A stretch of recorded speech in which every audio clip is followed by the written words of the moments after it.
성도님들, 오늘은 히브리어 알파벳 13번째 글자인 이 mem으로 시작하는 13번째 연입니다. 그리고 이 연의 주제는 좀 이상할지 모르겠지만 제가 붙이기로는 하나님 말씀의 맛이라고 붙였습니다. 자, 성도님들, 누구나 다 뭘 먹으면 맛을 느낄 수 있죠. 하지만 사실 맛은 건강 상태에 따라서 다 다르게 느껴지는 감각입니다.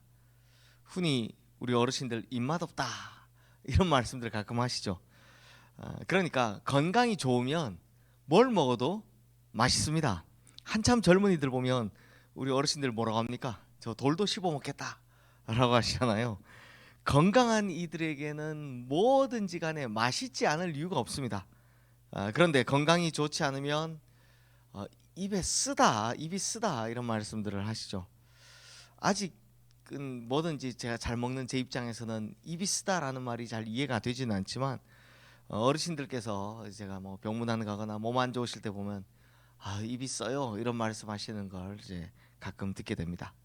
그런데요, 이게 우리 육신뿐만 아니라 우리 영혼의 건강도 그렇습니다.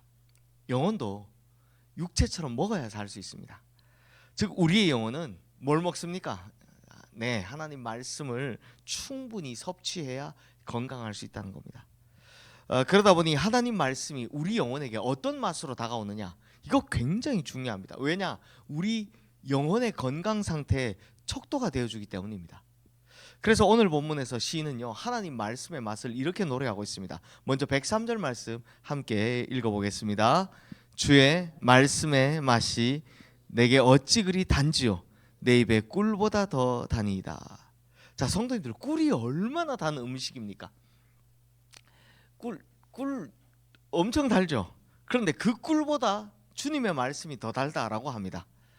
아니, 어떻게 하나님의 말씀이 이렇게 달게 느껴지게 되는 걸까요? 사실 이게 단계가 있는데요, 성도님들, 처음부터 하나님 말씀이 달게 느껴지는 사람은 거의 없습니다. 하나님 말씀을 처음 접하는 사람은 어떤 맛을 느끼느냐, 물론 이것도 제 경험이지만 제대로 맛을 느끼지 못하는 게 정상입니다. 아무 맛이 없는 게 정상입니다. 왜냐하면 아무리 말씀을 읽어봐도 처음 읽어보면 이게 어떤 의미인지 또 뭐 무슨 뜻인지 이게 전혀 모르기 때문에 말씀을 읽어도 이게 겉돌기만 하고 마음속에 막 깊이 박히거나 그러진 않습니다. 어쩌다 좋은 구절이, 읽기 좋은 구절이 나오면 이게 좋지만 그게 무슨 말씀인지 어떤 내용인지 잘 이해를 못하기 때문에 그렇습니다.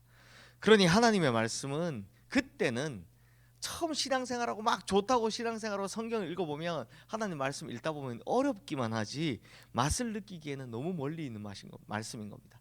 저도 이게 성경을 처음 읽기 시작한 게 이제 중학생 때였는데요, 아무리 읽어도 출애굽기 후반부를 넘어가지를 못하는 겁니다. 창세기 재미있게 읽고 출애굽기 재밌게 읽다가 출애굽기 이제 성막 나오는 이야기만 나오면 그때부터 이제 이게 읽기가 너무너무 힘든 겁니다. 왜 그럴까? 지금 생각해 보면 이게 전혀 이해를 못하니까, 왜 성막을 이렇게 만들라는 게 전혀 이해를 못했으니까 말씀의 맛을 하나도 느끼지 못했던 겁니다. 그런데 차츰차츰 그 말씀이 이제 우리 신앙이 자랄수록 우리 영혼의 자리를 잡습니다.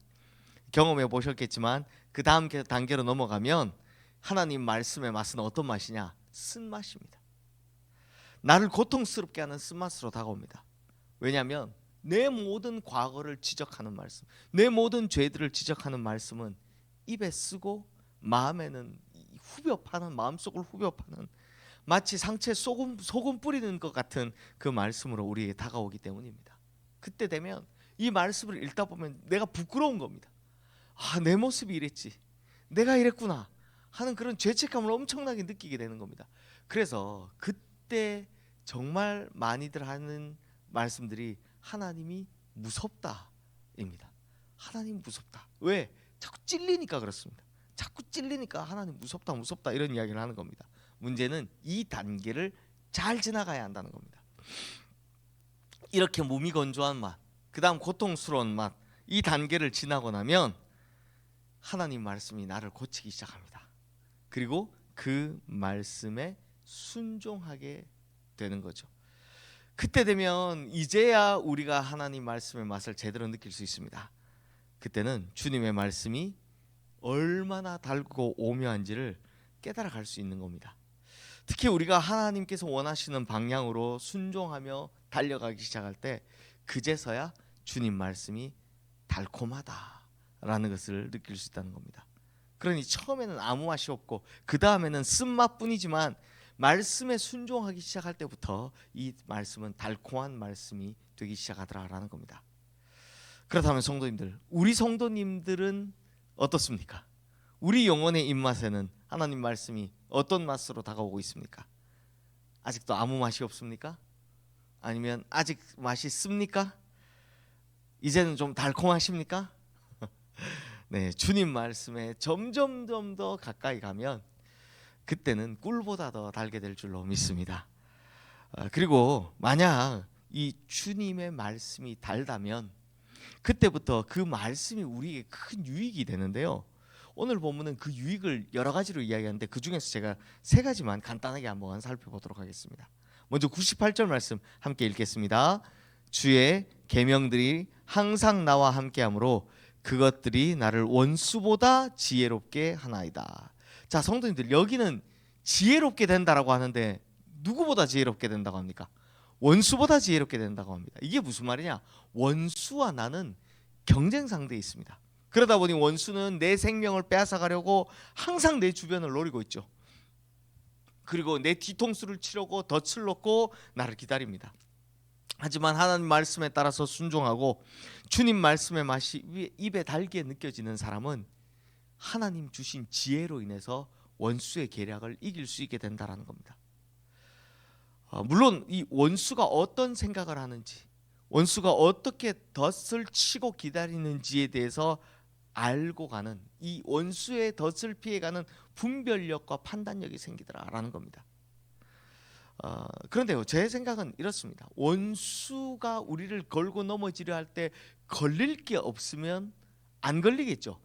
하나님 말씀에 순종하며 살다 보면 걸릴 게 없게 되겠구나 라는 생각을 하게 됩니다.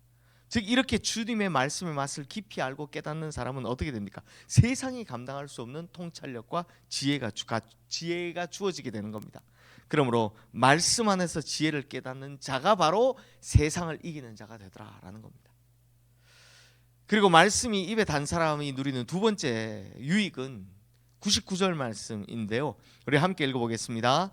내가 주의 증거들을 늘 읊조림으로 나의 명철함이 나의 모든 스승보다 나으며. 자, 여기 보면 나의 명철함, 이번에는 명철함이 나의 모든 스승보다 낫다라고 하죠.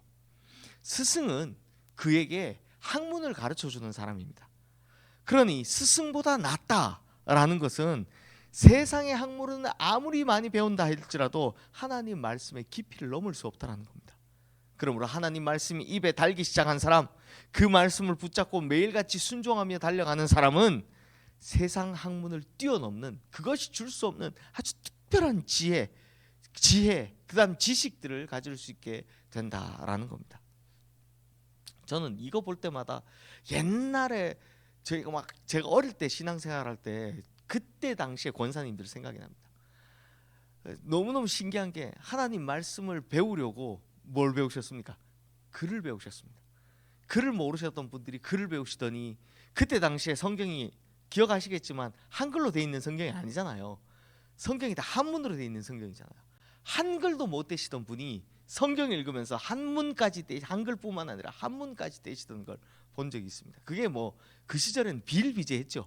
왜냐하면 여성이라는 것 때문에 글을 못 배우던 분들이 많으셨기 때문에, 또 전쟁 이후이기 때문에 글을 못 배우는 분들이 많으셨기 때문에 글을 몰랐는데 한글 배우시더니 한문 떼시더니 저 어떻게 가능할까? 그래도 나이가 저렇게 드셔서 제가 느끼기에 이건 하나님 말씀이 주시는 유익인 것 같다라는 생각이 듭니다. 그리고 마지막으로 입에 단 말씀이 주는 세 번째 유익, 100절 말씀 우리 함께 읽겠습니다.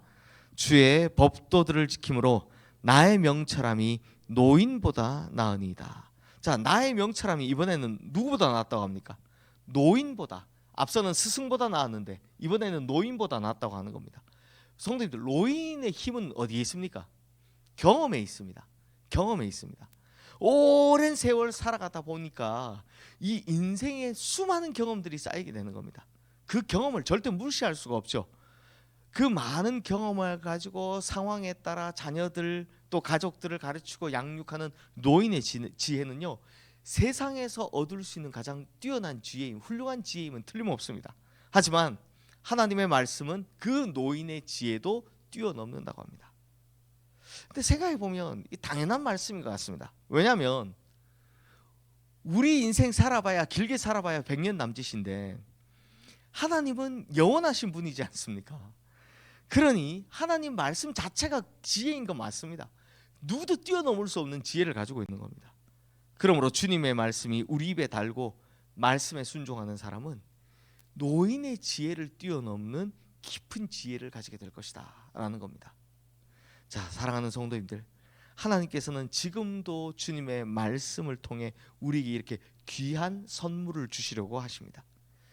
주님의 말씀이 처음에는 아무 맛도 없고 이게 읽어도 이해도 잘 안 되고, 그러다가 그 다음은 좀 이해가 되기 시작하면 막 내 죄를 막 뭐라고 하시니까 쓰기만 하고, 그러할지라도 하나님 말씀을 늘 가까이 하고 그 말씀 따라 순종하다 보면 언젠가부터 주님의 말씀이 우리 입에 달게 될 줄로 믿습니다. 그러므로 이 좋은 하나님 말씀을 익히고 배워서 첫 번째는 분별력과 통찰력을 가지시고, 두 번째는 세상 학문을 뛰어넘는 명철함, 지식도 가지시고, 그리고 세 번째는 노인의 경험보다 더 깊은 지혜를 가지며 이 세상 살아가시는 지혜로운 성도님들 다 되시기를 주님의 이름으로 축원합니다. 이 시간 오늘 주신 말씀 기억하며 우리 함께 기도하겠습니다.